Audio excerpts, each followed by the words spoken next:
we'll go ahead and get started. So hi everyone, thanks so much for taking the time out today to join our webcast. I'm Marley Long from Intlock, and I've also got Sean Donahue and Peter Belkov with me from Now Business Intelligence. Thanks for joining, guys. Thank you for having us. Happy to be here. And today our presentation is focused on how to leverage analytics to monitor and also improve SharePoint migration success.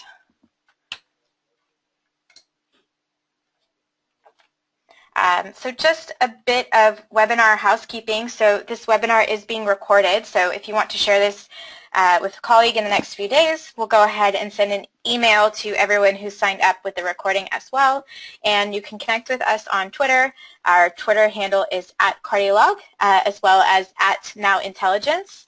And of course, if you have any questions, you can submit them into the chat box in the GoToWebinar panel, and we'll try to get to your questions at the end of our session today. In regards for today's webinar, we'll start out with a very short introduction. We'll talk a little bit about Intlock and who we are, and then I'll pass it along to Sean and Peter, who will cover some migration do's and don'ts, how you can prepare for a migration, planning migration methods, and a whole lot more. And after that, I'll jump into a presentation with some tips and the best metrics that you can use to monitor your migration process. And again, as I mentioned, we'll be taking some questions towards the end, and you don't have to save your questions to the end. You can submit them at any time during the webinar. So just a brief introduction about Intlock. So we've been around for about 11 years now, since 2005. And over the past 11 years, we've been focused on one thing and one thing only, so that's analytics designed for SharePoint and now Office 365. Our flagship solution is Cardiolog Analytics, and it's built specifically for internal platforms, including all versions of SharePoint from 2007 to 2016, as well as SharePoint Online and Office 365. And we can also track third-party tools like Yammer, Citrion, CRM tools, and more. And our solution is both on-prem, available as an on-prem solution and as a SaaS-based version on Power BI. So I'll go ahead and pass this presentation on along to you, Sean and Peter. So I'll go ahead and give you control. All right.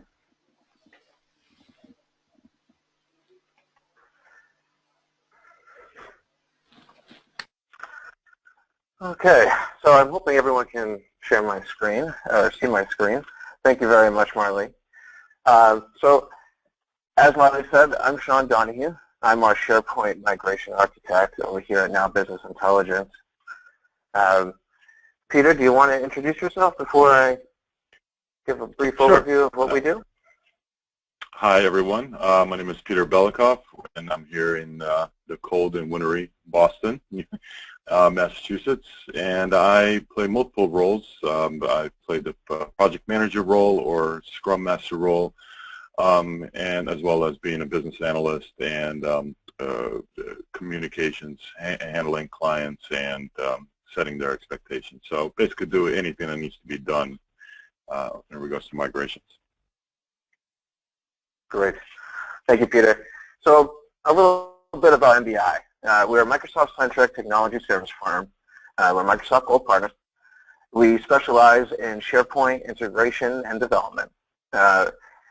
Often we find that clients tend to reach out to us when they're in a bind, either because of another contractor or because they're in the middle of a SharePoint migration and they're stuck. So we kind of get people clients out of binds rather often. Peter, do you want to hit on anything before moving on?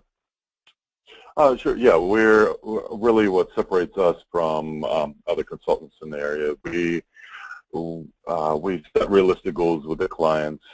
We also promote transparency, tell them exactly what's going on. We deliver weekly solutions, and we don't plan for months on end and then give the client the bill. We work with them and we try to deliver results on a weekly basis. Definitely.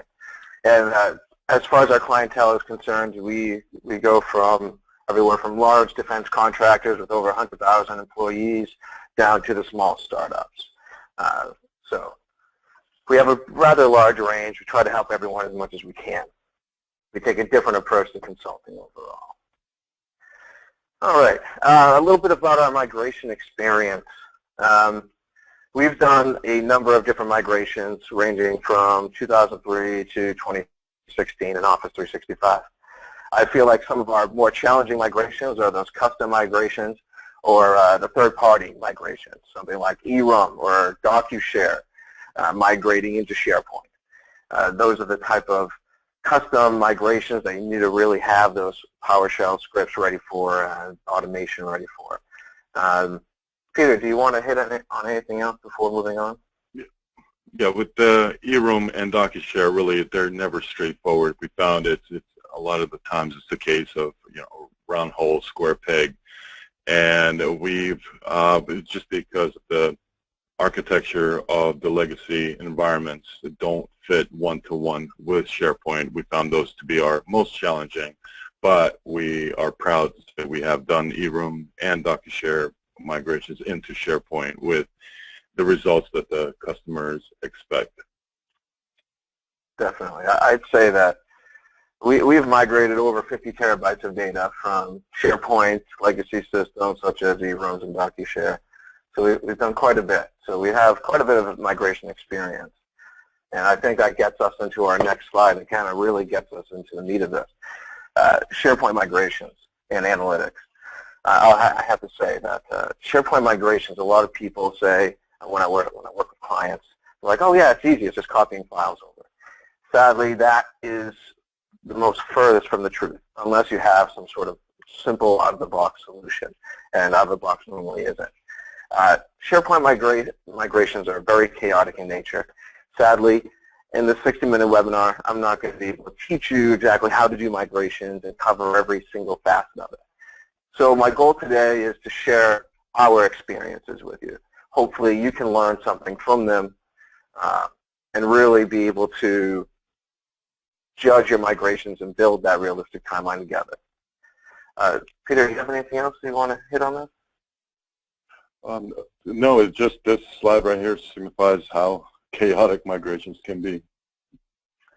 There's definitely a lot of different facets to it, for sure.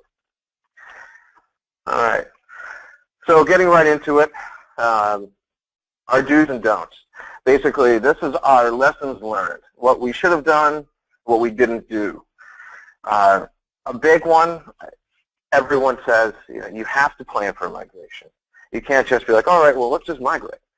I mean, build a team, plan for it, no matter how small it is, even if it's just one site with 20 files. Make sure that you know what you're getting in the source of the target environment.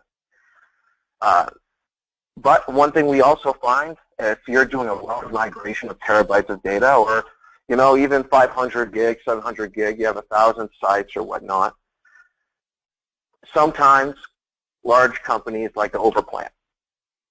This involves planning for planning.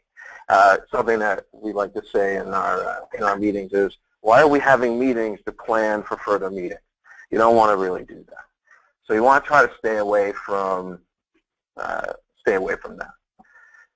Peter, I think you have a few other comments on planning since you tend to be our project manager. Yeah, but I've learned the hard way of what happens working in big corporations. The meetings start evolving and turning into all day or all week events, and gives takes up more than half the time of the technicians of sitting in rooms instead of doing the work. So we've adopted the Agile methodology, where we do have daily stand-ups, which are limited to stating what you did yesterday, what you're going to do today, and if you have any blockers. And this way it eliminates any extra just sitting around and having people basically try to fill time because the meeting was already set. And so moving down the list, identifying complexities. This is another one that we find very valuable, of doing analysis of the legacy environment. So doing thorough analysis and reviewing the complexity and breaking it out, creating a rating scale and assigning it to each site collection. And this kind of leads into the next line, which is the low-hanging fruit.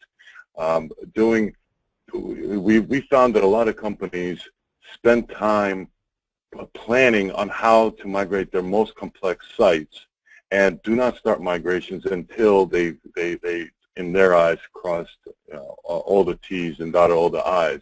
But what we found is if we are able to migrate 80% of the site, of the low complexity sites, that it's better to get that started and get that done and then concentrate on the last 20%. That's what the low-hanging fruit Sean mentioned. The team communication is also very important. It's being able to have the daily stand-ups, understand what everyone's working on, and everybody voice their concerns and or blockers. This way, we are all on the same page and understand what everyone is doing. Also, with the communications, is very important to give the customer at least a weekly status of what you've done, what you're planning to do, and list of blockers and issues. This way it helps reduce the amount of red tape that could pop up, or at least identify it early on. Sometimes it's nothing you can avoid. But having these kind of statuses to the customer is very important. Sean, do you want to finish out the slide? Sure, yeah. So Peter hit a huge point that I just kind of want to reiterate again. Take advantage of that low-hanging fruit. It's big. It's going to change a project that could take 2 years down to a project that could only take 6 months to a year. It's really big to take advantage of that low-hanging fruit and use that agile methodology instead of the waterfall methodology of getting everything done at once. As far as planning goes, and plan for every single scenario and then moving on. So that makes a big difference.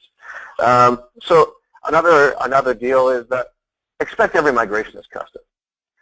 Unless, quite literally, everything in the site is out of the box. Plan for that site not going over properly. Test it. Make sure you're doing that testing. Big assumption that every client and everyone I tend to work with makes is they think that every migration is the same. So if they can migrate one site, well, I guess we can migrate all of them. And sadly, that is the furthest from the truth. Another one is build a diverse team with SharePoint experience. This is huge. I've worked with some clients where they've brought me in, but not the rest of my team, and they have testers and developers that don't have much SharePoint experience. So I'm teaching them SharePoint as they're developing, as they're testing, and this slows things down.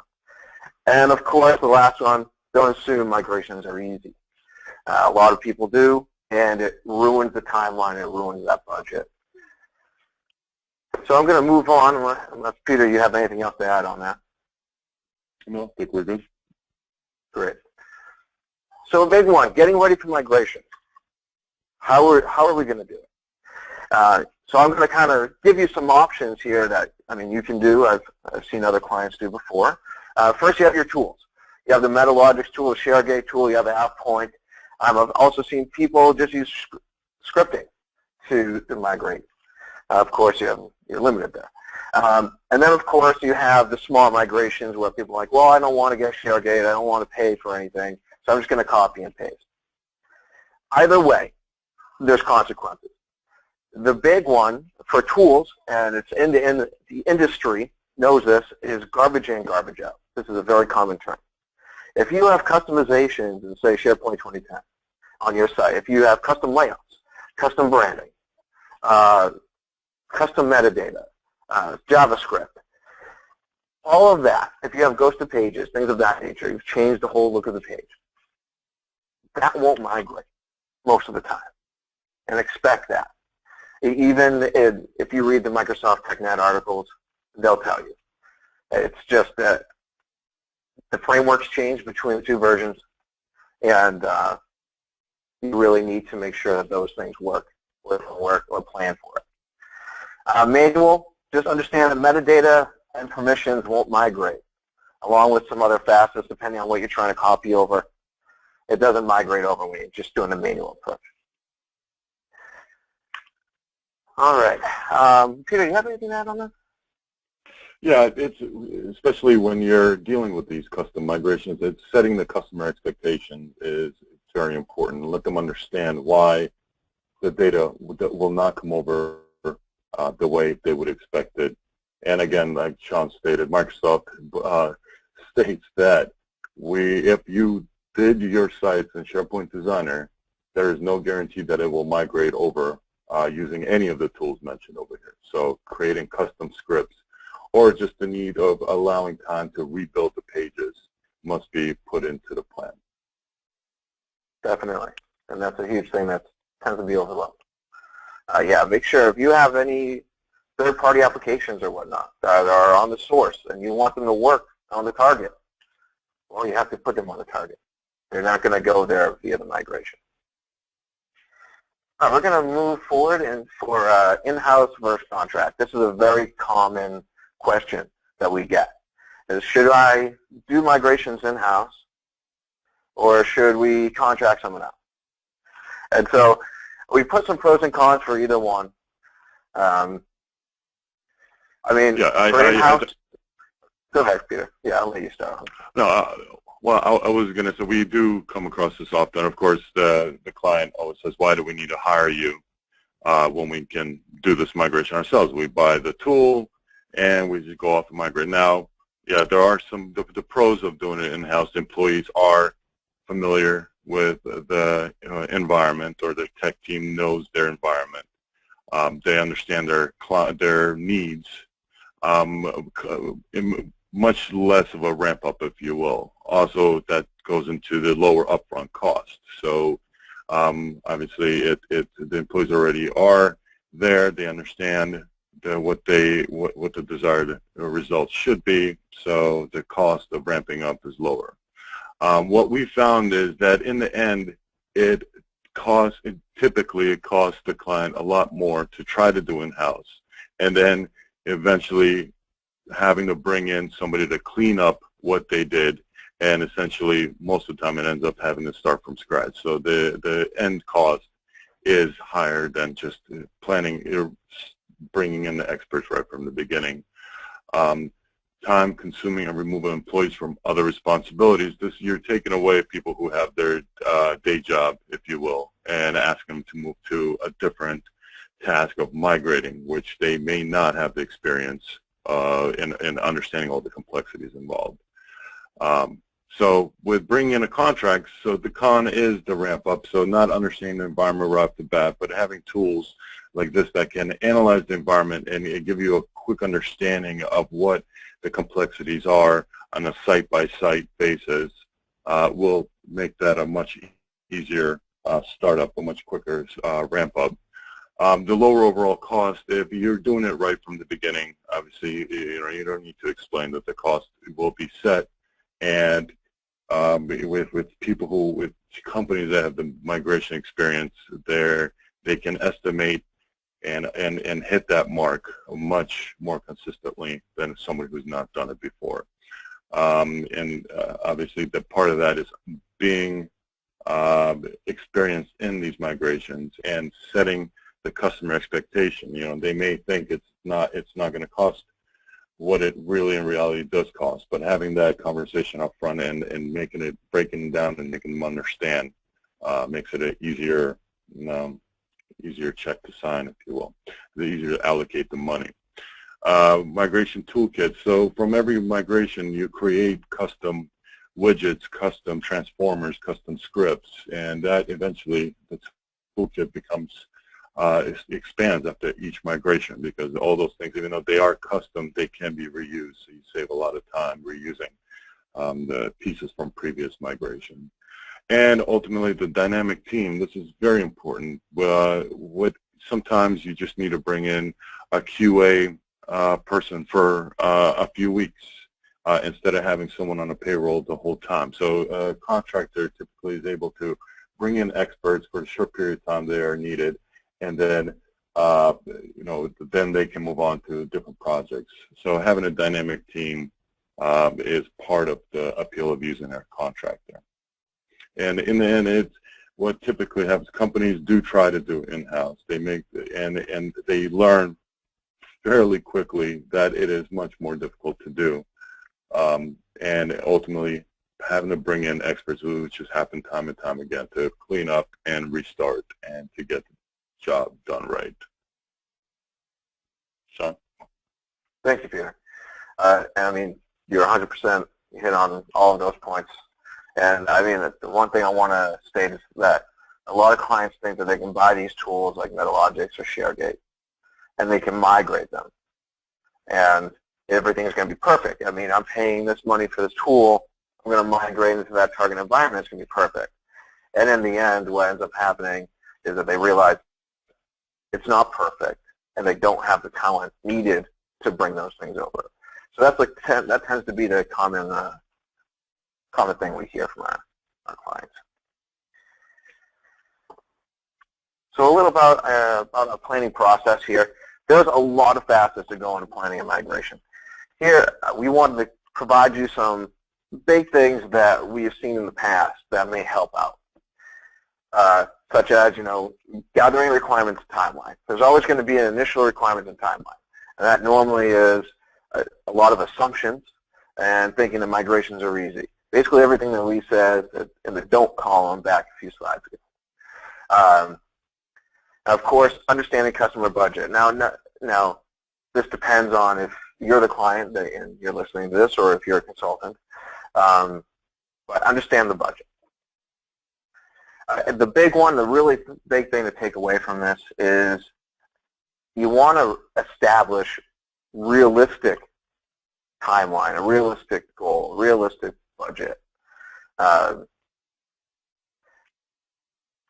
Depending if you're a client listening or if you're an IT technician, a SharePoint architect, it's the architects, the consultants, it's our job to tell the client, or tell your boss, depending on where you are, that this is going to be a bit more challenging than what you're originally expecting.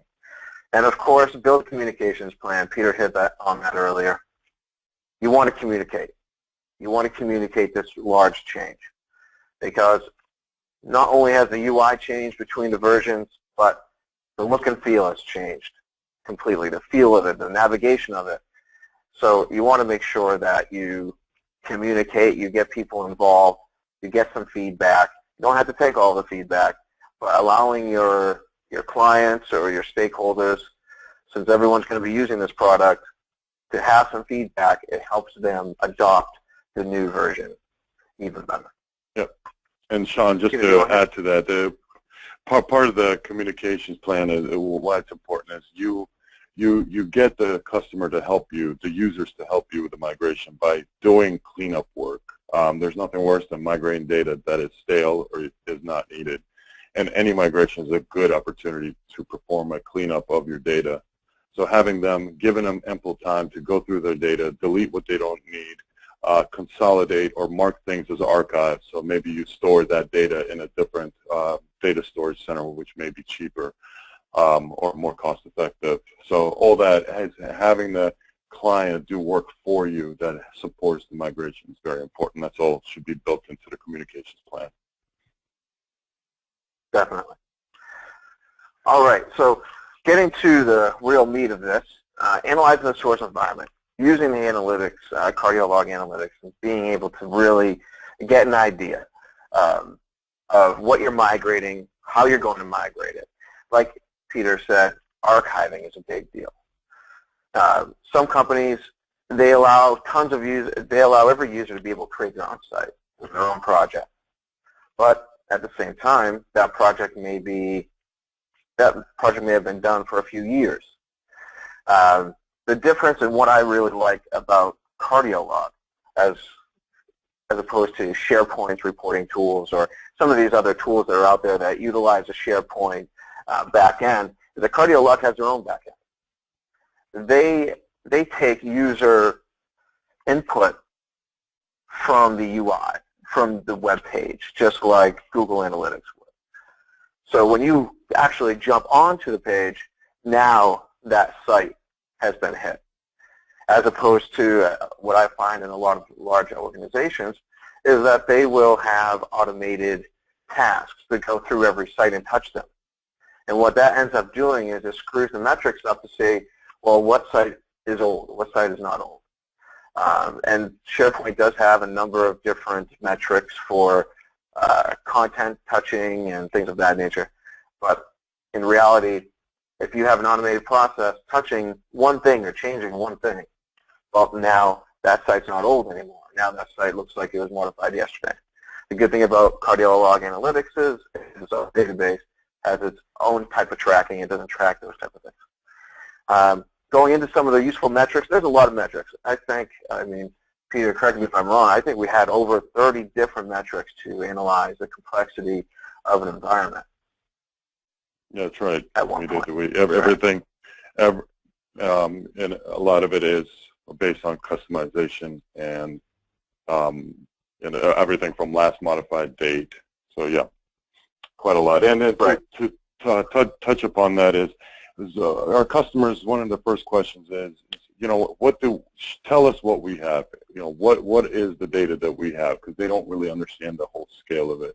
And having reports that you can give, a comprehensive report that you can give to the client, and for them to understand what they have in that way, it helps with the cleanup. It helps with the sorting of the old and the new and the creating the archives. So that's a huge benefit of doing a proper source environment analysis. Definitely. So what you see here, I mean, these are some of our top metrics that we always get a count on. But there's also a lot of other metrics that you'll find when you do the migrations that you're going to want to hit on. I don't really want to go into detail on a lot of these because of time, but I'm going to go to the next slide unless, Peter, you have anything else.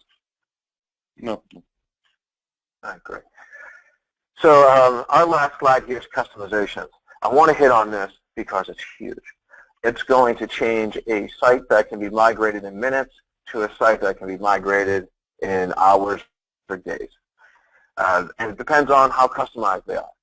If it has a completely customized layout and branding, technically, if it looks like a normal website that you would go on every day, well, expect that to take a while to migrate, just because you're going to have to rebuild a lot of that. I've done hundreds of thousands of migrations in my time here at MBI, and I have to say that I've had to rebuild more than just doing out-of-the-box migrations if I would have a ratio to it. So some of the customizations that we find the common ones are branding, master pages, CSS, info path forms don't tend to migrate properly. Sometimes you may be lucky, but other times you may have to reapply them, you may have to rebuild them.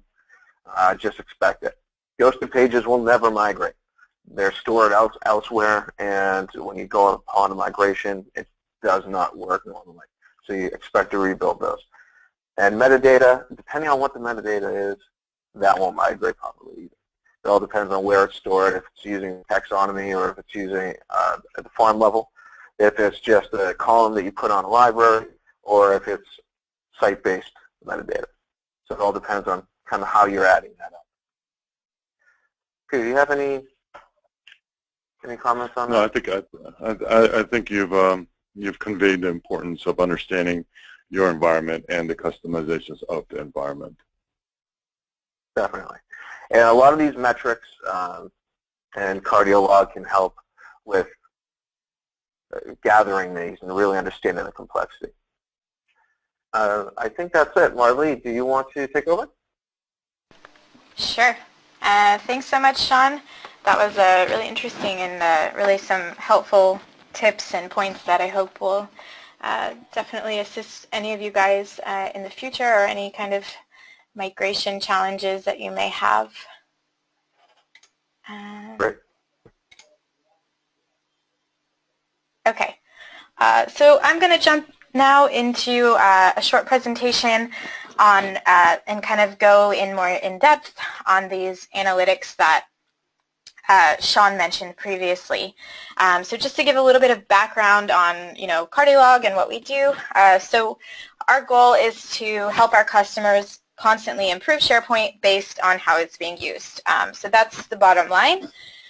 So there's 3 pillars that we really focus on. So the first is kind of the baseline is monitoring, so tracking the usage within SharePoint.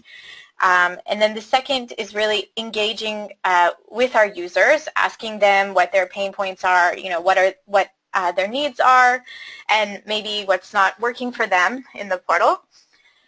And finally, the third pillar is to enhance. So we want to make sure that we're constantly improving SharePoint based on these pillars. And the idea is to have these actionable metrics which really allow us to make SharePoint better for the users. So why do we need analytics when talking about a SharePoint migration? Sean and Peter touched on this a little bit previously. So I'll say here that really the key here is that you can really only manage a migration once you can measure it. So really only can we know what's going on and define if a launch was successful and really measure if people are using it and adoption is actually increasing is by being able to measure what's going on. And that's really the end goal. So how can we measure the deployment and analyze it? And by leveraging analytics, you can really find out whether your portal is performing as expected, and again, whether it's really truly providing that value that the organization is looking for. And I wanted to include this slide. Just something kind of important to remember with any migration is the small steps. So there may be this big picture of what you want to do, and you have this huge plan and how you want to push this migration forward. But analytics are really these small steps. And by compiling these, we can really actually create this larger picture in which the organization can base their decisions off of. So just something to keep in mind. And then I wanted to mention this idea of setting KPIs. So organizations may have difficulty determining what exactly a successful migration is. So what are the right measurements, metrics that you should use?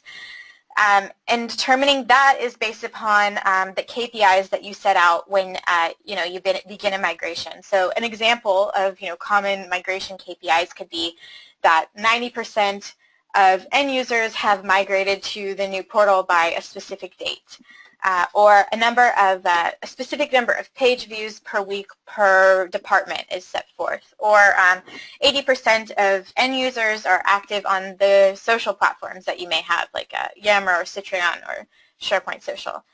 So those are just a few examples, and all of these can really be included in the overall success of a migration, but kind of breaking these metrics down makes analyzing successes and failures more actionable and more measurable. And again, each organization, their KPIs are going to look different.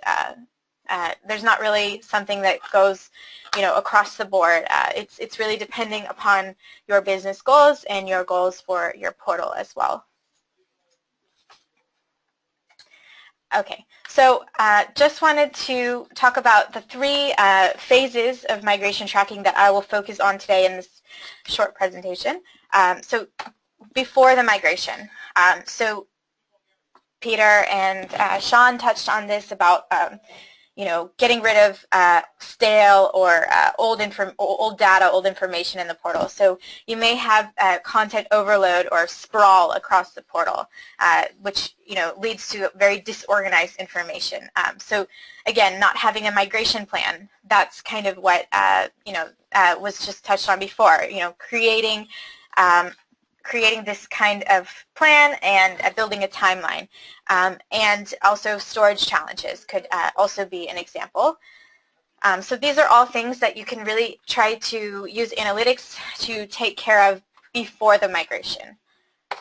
And during the migration, you can really use analytics to assess, are users still entering the old portal? Are they not adapting to the new portal? This may have to do with security permissions as well. And you could also use collaboration and engagement tools, which I'll show you guys just after this, to actually target users and let them know about the new portal, or actually even redirect them to the new portal as well. And then after, so this is more, we're talking about the adoption of the new portal. So there may be this resistance to change, the technology learning curve, and the lack of ability to communicate effectively with users on their experience. So this is where analytics can play a huge role as well. Okay, so now I'm going to jump into a demonstration. So this is our SaaS analytics solution. It's hosted in Power BI. Just to give you an idea of exactly what I'm talking about and how you can actually create and analyze these reports. So now you can see here, this is our user interface. This is an all-encompassing SaaS solution versus our on-prem solution, which is also available if you're interested. Our SaaS solution is provided through Power BI. This is the very powerful data visualization interface, and it's hosted on Microsoft Azure servers. And Power BI is an analytics visualization engine developed by Microsoft, and it really provides that comfortable user interface that you can really explore your data through this kind of free-form drag-and-drop canvas. And there's a broad range of options and report authoring experiences. And so Cardiolog SaaS comes with a set of pre-made reports, which I'll show you today, reports and dashboards. And so we actually put these reports and dashboards together in a way that we think would be most beneficial to the users. And we worked with a lot of our customers in creating these dashboards and really getting input from their end as well. And so the main purpose, of course, is to provide the data. But we really wanted to take it, a little bit further, and so we built these dashboards in a way that are already helpful for our users to know how they should measure their business and their portal goals. And these are based upon these main portal goals that we worked with our customers to determine. And so for today's purposes, we're going to focus mainly, because we're talking about migration, we're going to focus on these portal resources and supporting migration dashboards, as well as our adoption reports. So let's start. We're going to jump into what I like to call this pre-migration stage. So this is the before migration. And these are the reports that I think are particularly useful in this stage. So here you can see we have our portal resources overview report. And this really gives you a kind of big picture idea of, what's going on in the portal in terms of resources, and will really assist you in supporting your migration. So here at the top, you can really see a few of these nice and, simplistic visuals that tell you, your number of tree items, your number of unused items, and the total size of your portal as well. And you can also filter here on the right-hand side according to month and quarter. So for example, we can click on the month of March, and everything is dynamic and will reflect only the month of March. And below you can see a few charts that will let you drill down a little bit more. So for example, here you can see your portal size chart, where you can see here our Interlock team site is the largest. You can also see your content by type here on the right-hand side. So it's quite obvious here. You can see that the documents that take up the largest part of your portal, that's the content type is documents. And you can also see your trends over time from your portal size, as well as your content creation. And again, this is just a very general kind of quick-fire way to assess your portal, but we can really kind of drill down into these metrics a little bit more. So here I have an unused content report. So this is super useful before any kind of migration. And yeah, one of the most important steps to take, before any migration initiative is to prepare and clean up portal sites and lists and documents like we mentioned before. So archiving or deleting unused content from the portal will really ease this migration process and really allow your organization to migrate only the content that is really needed. So you can actually use analytics to detect which pieces of content are not being used, and then make that cleanup, process much easier. So we can see information here for an entire tracking period or even a specific month. So for our purposes, let's focus on February. And we can see here that most of the size of the portal is, again, taken by documents, and that it's, again, mostly coming from this Inflock team site. And again, I can click on these reports and see, in these widgets, and see, how they interact with each other. So again, if some of these items you see, for example, we have this document here. This is the largest piece, we can tell by this visual here. This is the largest document for the month of March.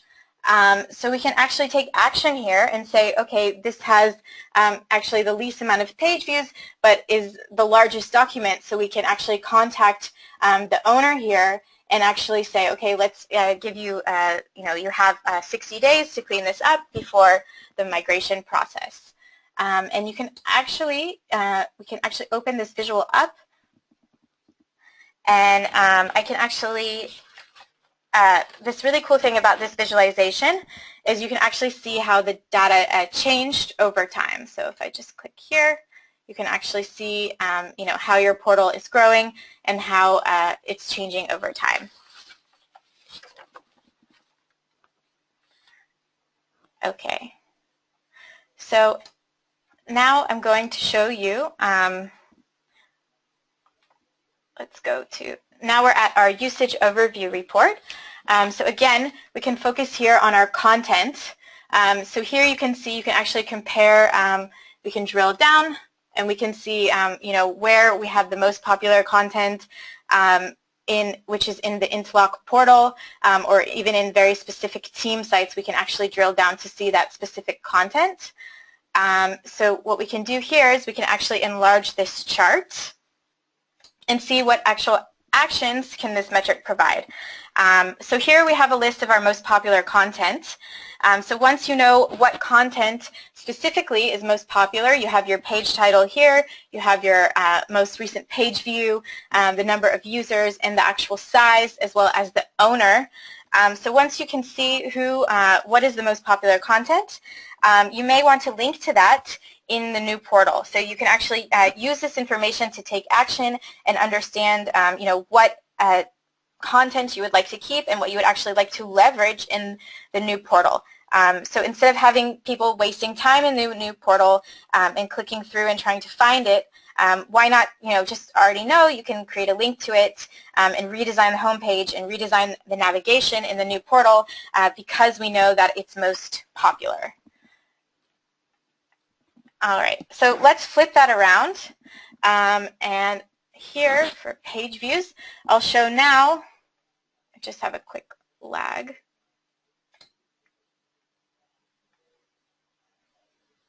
Okay, so now you can see here what is the least popular content or the inactive content. And again, this is just another way to visualize this content. So whether it's these sites or documents, pages, and more. So this is our unused or orphan documents. So let's either delete them or update them. And if they're already updated, let's leverage this content so that people can access it if it's important to the organization. So that's the action we can take upon orphan content. And besides that, we can actually, again, as I showed you, we can see the size, the owner, and all of these, really important details about each specific piece of content in the portal. And we can actually, again, take action here. So we can filter it by the size and flip it around. And so I can see here, oops, let's go back. So the content here, we have some pretty large pieces of content with very low page views. So I'll actually just, again, contact the owner and say, hey, Joe, you have this amount of time to get rid of it, or I'm going to take action. So you may have thousands of pieces of content with 0 page views, and you can actually attack it from knowing which is the largest, and this is simply helping you take action based on this data we can provide. So, again, this is kind of a very could be a possibly detailed process, but by attacking it from the content that is the largest and is the most unused, then you can really understand and really kind of start that content cleanup process before a migration. So we'll just go back to the report here. So analytics can also assist you. We're going to move into this, during migration phase. So measuring your portal activity during the migration process. So are people adapting to the new portal, or are they actually trying to still access the old environment? So you can find this out in a number of ways. And really quickly, since we don't have a whole lot of time, I'm just going to navigate to our collaboration tool for just one moment, just to show you how easy it is to target people during a migration process. And you can really understand if they're adapting to the new portal and if they're finding what they're looking for. So we can actually target people, for example, and ask them, did you find what you're looking for? So we can think about, we can simply click here and ask them, did you find what you're looking for? And then you can actually understand who should receive it. So you can actually target your newbies, your inactive users, your engaged users, everyone, the groupies, or you can create a custom group as well. But for our purposes, since this is a general migration and we want to know, generally, are people finding what they're looking for in the new portal, we're going to target everyone.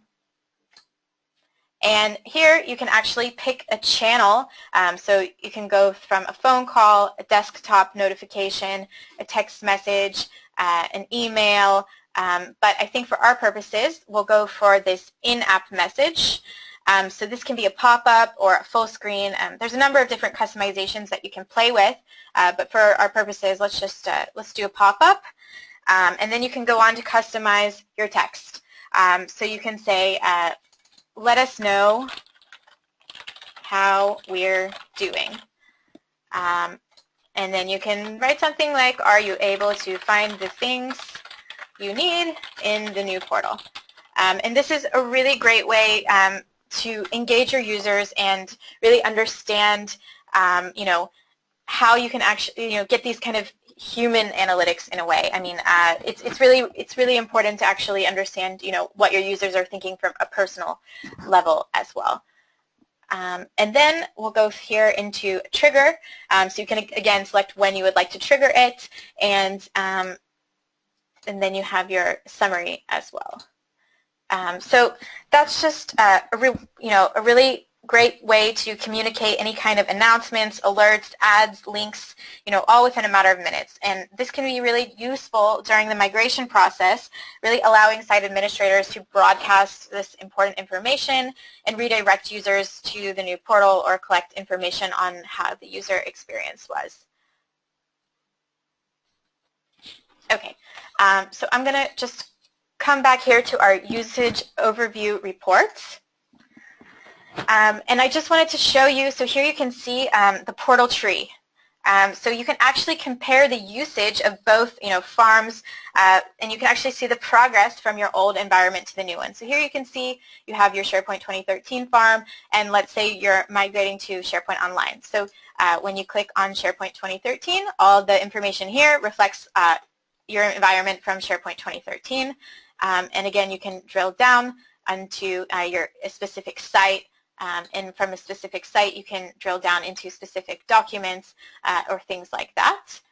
And again, then you can also track SharePoint Online. So your new site, you can track, your education hub, for example, your community team site, and drill down into your lists and documents, forms, and things like that in that way as well. And during a migration process, you can really generate these reports and really understand the usage from 2013 to online, and really drill down on this granular level and understand the trends. For example, the HR site, if you see users from the HR department are still using the old version or have successfully migrated to the new version. So by tracking multiple environments at the same time, you can really monitor whether usage trends are starting to increase in the latter version of SharePoint, and really to understand that your migration was effective and that you're reaching your goals. Okay, so now I'll just talk about the adoption, after the migration. So the biggest challenge in any migration is really making sure people are utilizing the new portal. So a large amount of time and effort and budget is dedicated to purchasing new license and migrating content and training users. So now there's really this need to show that users are really leveraging the new portal and that there is this return on investment from the migration. So we really want to enhance this user experience in order, and this is really where analytics can come in to really help you achieve that goal. So here we have this usage overview report. I was on this report earlier, and I showed you, from our portal tree, we're selecting SharePoint Online now. So this is our new tenant. And here we have some of these content metrics similar to what I just showed you. And on this right-hand side, we have these adoption metrics.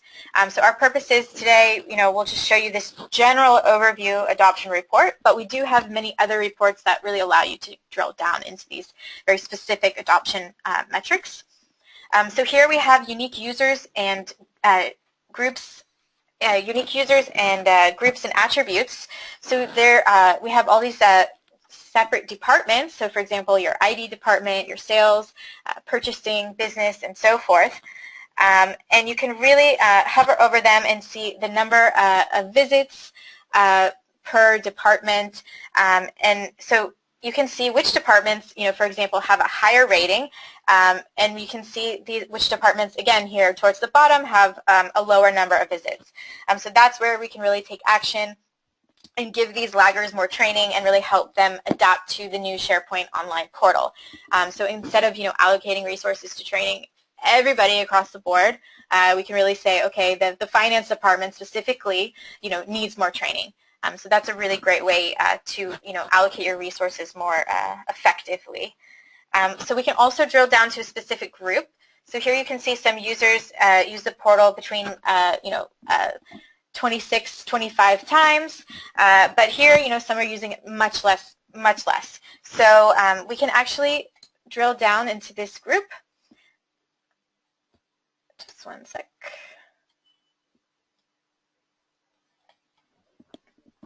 Okay, and here you can actually see the specific users within that group. So Addison Davidson, for example, Alec Clark, and you can see, which users will actually have the most views, are using and adopting the portal the most, have the most page views, and so forth. And then these laggers towards the bottom, which have the least amount of page views. So you can actually not only just train very specific groups, but also only train very specific users within those groups to, really understand who really needs help. And again, you can also empower those, kind of power users that you see, that, those people that are kind of like SharePoint superstars or things like that. And that is another thing that you can use to really improve the portal and improve the user experience as well, and kind of empower those users and try to replicate those successes across the board. Okay. So the last element I want to talk about here is search. So search is really important for measuring adoption in the portal. And really, it's really useful, again, at any phase of the migration, but particularly after the migration. It can really give you those important insights on, what people need from the portal and what challenges they may be facing. So if we want to find what everyone is searching for, maybe everyone is searching for that same content, then, we can just know we can put a link on that homepage and save everyone those 30 seconds each day that they're searching for that same content. So here we can see these top search phrases. So for example, holidays, statistics, business data, and more. And we can also see our successful versus failed search.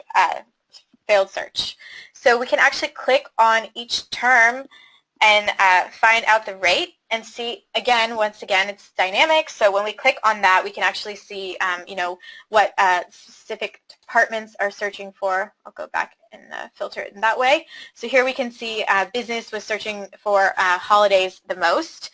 And then, like I said, we can easily surface this content. So for example, we can focus here on the business site and see exactly what they're searching for, and really, understand what kind of content we should place on the business site based upon these heavy search phrases. And here under this failed search graph, we can see where our challenges are. So a failed search is one in which no one has clicked on or where there were no results. So for example, we can see holiday calendars is a search term that failed, received many failed searches. And so the idea here is that people are wasting time and they can't find the information that they need. So let's surface that content and save them a lot of time instead of having to search the portal. And again, we can also filter all of this information by date range, and not just within the portal, but also across the entire environment as well. So we can filter by content, so we can actually click by different content types as well, so lists, folders, and again, we can filter by date range. So for example, we can move the meter from, by quarter, for example, so from the 1st of January until April, and all the information will reflect that period of time as well. And we can also, just a really kind of interesting thing, let's get out of all of these settings. Okay. So let's drill back up for a moment. Okay, so here we can actually see a comparison. So if you want to compare your SharePoint 2013 portal with your SharePoint Online portal, so you can actually see your page views and your number of users from one portal to the next. So that's kind of what I talked about when I talked about these multiple farms tracking, and that's a really nice feature that we've added in our reports, so that can really assist in a migration process as well. And you can even see how your groups are doing as well from SharePoint 2013 to SharePoint Online. So this again was just a really quick overview. We have a lot of information that we can share about how you can use these analytics and how they can really help you achieve success in SharePoint. And we have a lot of resources as well.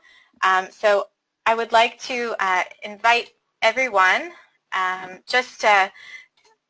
if you're interested, we have, sorry, I just have to scroll through these to get to this slide. If you're interested, you can download. We have a SharePoint migration ebook on our website. So you'll find that on our website, and that can help you as well to know which analytics you can use to really effectively assist you in your migration. And unfortunately, we're running kind of short on time, so I'll give you guys just a moment to ask any questions you want in the chat box, and I'll try to wrap this up as quickly as possible. Our contact information for Intlock as well as for Now Intelligence, feel free to contact us. I know, Sean, you mentioned anyone can contact you in your email or through the website as well. Yes, for sure. If they have any lengthy questions they don't feel like covering in this chat, please feel free to reach out. I love questions, so sure. Go ahead and send them over. All right. Okay. So I have just a quick question from Chris, who's asking how is the SaaS architecture built for SaaS analytics? So there's 4 main layers. I'll just go over it quickly. So we have our data source layer. So that's pulling information from SharePoint, as well as using APIs. So we're pulling the Active Directory and the user attribute information through the APIs, as well as a JavaScript tracking tool that's tracking all the usage on the portal. And then it's going through this kind of processing phase, and this is where we have Azure come in, where the information is actually hosted, and then going through this visualization engine, which is Power BI, which is where you actually see the visualization of the product. My apologies for my lack of technical expertise on that, but if you would like some more information, I can send that to you as well. So I think